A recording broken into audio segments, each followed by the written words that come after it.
አንድ ቀን ያንተም ዕድሜ ያበቃል። አንድ ቀን እቺም ቆምክባት ሰማይና ምድር በታላቅ ትኩሳት እንደሚያልፉ መጽሐፍ ዘግቶታል።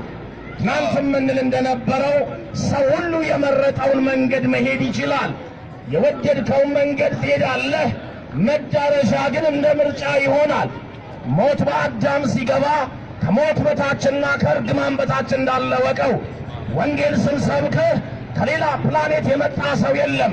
እግዚአብሔር ሁሉም ባለመታዘዝ ዘጋው ይላል።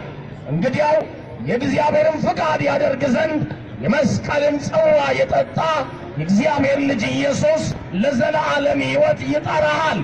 የልብህን በር እያንኳኳ ነው። ወዳጅ አንድ ነገር ልንገርህ፣ የምናወራው የሃይማኖት ጉዳይ አይደለም፣ የእግዚአብሔር ዘላለማዊ አቋም እንጂ። ኢየሱስ ሰማይ መጥቶ መስቀል ላይ መሰቀሉ ወንጀል ስላለበት አይደለም፣ ላንቺ ነው፣ ላንተ ነው። ይህን የእግዚአብሔር የማዳን ሥራ ቸል ማለት በላይ ላይ የዘላለም እሳት እየጠራህ እንዳለ ወቀው። ያለ ኢየሱስ ሕይወት ስለሌለ ሁሌም እንልሃለን፣ መብላት መጠጣትህ፣ መውለድ መዋለድህ ሕይወት አይደለም። ማንም የወደቀ ሰው የሚኖረው የኑሮ አይነት ነው። ዘላለም ሕይወትን በጥሪት አትገዛውም። ዘላለም ሕይወትን በዚህ ዓለም ዕውቀት አትገዛውም።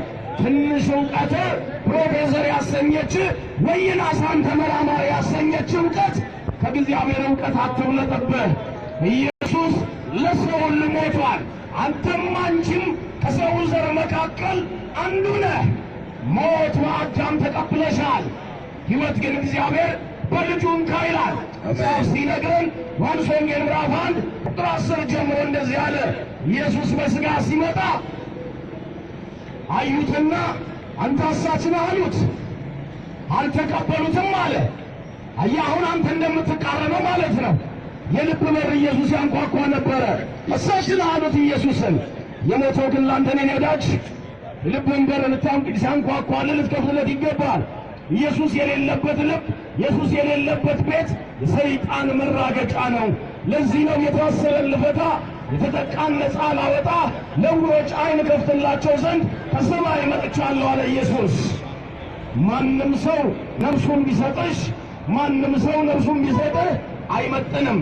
ቢካውስ ሁሉም ከኃጢአት በታች የወደቀ የተዘጋ ስለሆነ ሥራ ሰርቻ አትበለኝ።